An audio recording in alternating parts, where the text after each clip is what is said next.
of a how-to, or how it was done, behind the scenes, whatever you want to call it, video of the bass line, specifically of one of my more recent tunes, or set thereof, that I've called First Glance. Now, First Glance is a pun off of the term First Difference Sequence.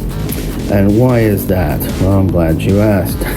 Because essentially what's going on here is we're creating a polymetric sort of pulsation pattern using the trigger riot, in this case. And then we're taking that out and combining it through a CMOS party logic module, the beginning of logic module, of course. As long as you got an OR output, because that's what we're using to combine them further. And anyways, that's coming out of there, and it's being offset as to make the wave form bipolar. So we have negative and positive values, and not just 0 to positive. And then from there, we're going over to here, and basically what's happening is we're sonifying, if you will, the difference sequence from one term to the next, starting at time 0, going forward, and each time this pattern occurs, well, rather over here, we look at, say, this particularly, of course, the OR signal here. Every time that blinks, we've got another gate signal coming through, and essentially that's our rhythm pattern. And there's a time interval between each pulse. Well, those time intervals are precisely what are being sonified via this patching, so that we get, basically it's going into a sample and hold from there. So you can see it's going through a molt, and then it's triggering the LFO rate here on the first neutron, which is duplicated, by the way, in the second neutron over here. At any rate, and it's also controlling the oscillator frequencies of both of them through the oscillator 1 and 2 inputs. And so yeah, we're getting different frequencies occurring here, as well as a different rate of LFO, and or rather triggering of the LFO. And basically what ends up happening is we're also triggering the sample and hold clock, right? And so that samples and holds, right, throughout these cycles. So it's triggered each time, and then the next time it's triggered, we're also sampling it, right? So as it's, in this case, a up ramp, right? So the most obvious way to sonify this would be to start from 0 and then go up. And as it goes up, it is being sampled at whatever time the next pulsation occurs, right? And so essentially we're sonifying the difference sequence between, the time intervals between each pulsation. And so that's the idea, and of course you can get a little fancier, and the patching here is indeed that, to get some other cool effects going on, opening and closing the filter, or whatever else, and such things. And the way it is, actually, it's patched right here, it actually creates this beautiful little feedback loop, and you can get these rather more interesting sort of self-generative sort of what do you call it? Well, patterns that are occurring, so that the sonification of the difference sequence, the first difference sequence of the rhythmic pattern, is not quite so straightforward as just simple 0 to maximum type thing. So you can get some rather more, I guess you might say, codified or coded sort of different sequences by scrambling them in this manner, in that sense. At any rate, so we have both of the neutrons doing that sort of thing, and it creates that beautiful, massive pseudo-random is the word we're looking for here, by the way. Pseudo-random pitch sequence.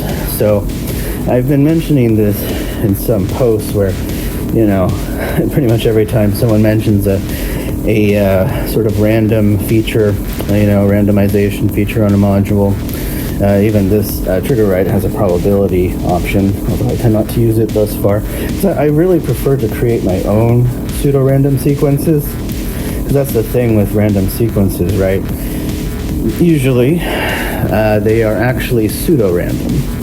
And so I prefer, if we're going to just be doing pseudo-random after all, to maybe it's the compulsively control freak composer in me or whatever, but I want everything in my music to be somehow intentional, except for the incidental effects of the interactions of various things that I allow to be that way or what have you.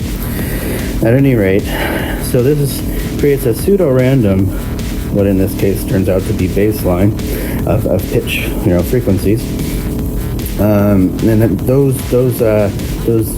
pattern is very long, by the way, because if you look here, this starts at a duration of 8 for this one. This is 10, and so on. So 8, 10, 12, 14, and so on down the line, all the way to the very end here. And it's doing 8 on 10 against 12 against 14, and so there's a very complicated polymetric polypulsation pattern, and we're essentially sonifying the first difference sequence, that is the time intervals between each pulsation, using this particular configuration. So it's a very nifty way of sonifying first difference sequences, which is one of my main interests, but also it's a nice, kind of awesome way, if you ask me, I'm a little biased I suppose, of generating your own pseudo-random sequences. So in this case I'm just using it for pitch, mostly, but you could also use it to control, more subtle filter changes or what have you, and so, or timbral changes of the sounds themselves, and so on down the line. So this is a wonderful way to create your own pseudo-random sequence of values, right, of voltages, that can then be, used in any way you want. Of course, I'm using the neutrons here for the sample and hold and such, but you can use any other module for that purpose. Sample and hold module, especially, of course. And anyways, yeah, so just a little video on that. I am exceptionally happy about how it came out. It just sounds amazing, those first glance tunes. And you can expect quite a bit more of this sort of thing from me. Yeah, I just kind of laid down one day and I was thinking about how can I sonify that using my Eurorack, with all these cool polymetric, patterns going on. They're just kind of awesome just to listen to them by themselves. Sort of vertical time music, if you will.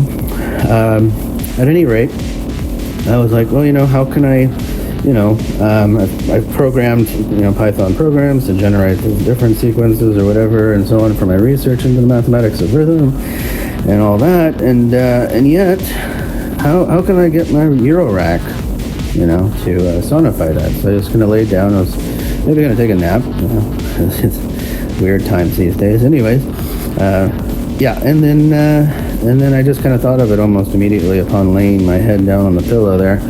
And I got quickly up out of bed and rushed over to my Eurorack and started patching what I realized would be a wonderful way to generate these first difference sequence patterns, or pseudo-random sequences, as they, by the way, I say the pseudo-random because they're so complex, right, that if you just tune into the middle of one of these, this pattern here that's generated would take quite a long time. It's literally the product, well, it's the least common multiple of every single duration here. So, in this case it's 8 against 10 against 1, so take the least common multiple of all those pulsations and you get your duration, right? So of course it depends on the tempo and such, but these patterns can quickly escalate to, it would take years to fully hear the entire pattern. And so if you just tune in somewhere in the middle, right, it might seem random. Of course, that also relies on you not looking into its pattern and just listening to it casually.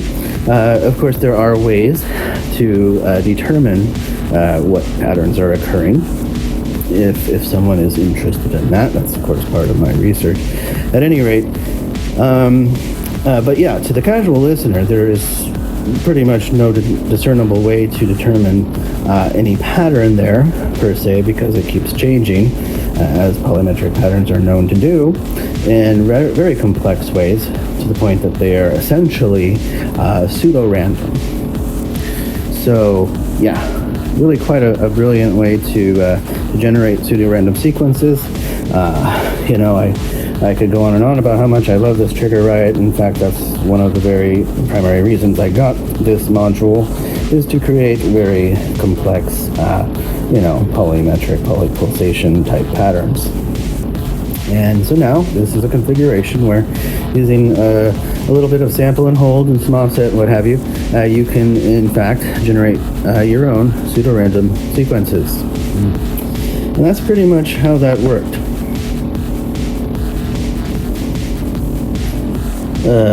Quick addendum here, in case you're wondering how I controlled these intervals that could have otherwise just been going from min to max, right? Of course, the obvious answer is attenuation. Never have enough attenuators or VCs, for sure. At any rate, in this case, is no exception. To control the intervals of those pitch sequences, it's a simple matter of, you know, using an attenuator to attenuate those signals. So, yeah, just one little important tidbit there as to how those intervals were controlled. You know, so it was kind of nice, for example, to start with almost no pitch change, and then start slowly introducing just subtle pitch changes, and then in more extreme moments, having much more dramatic pitch changes. So yeah, so that's, you know, and various other parameter changes. And so yeah, that's how, of course, that was done. Although I suppose for those who are very familiar at all with Eurorack, or at all familiar with Eurorack, that would have been an obvious bit of this whole thing. And just another quick addendum here. I swear this is the last one. But this same configuration here I used later, still through the neutrons and such, but then going through this here Pittsburgh Lifeforms, you know, percussion sequencer, to generate yet other cool patterns and such. At any rate, I won't go into the depths of how that worked out, but, you know, basically putting in patterns here to further sample throughout the complexity going on here. And that all it turned into the song that ended up being called Yellow. So, yeah.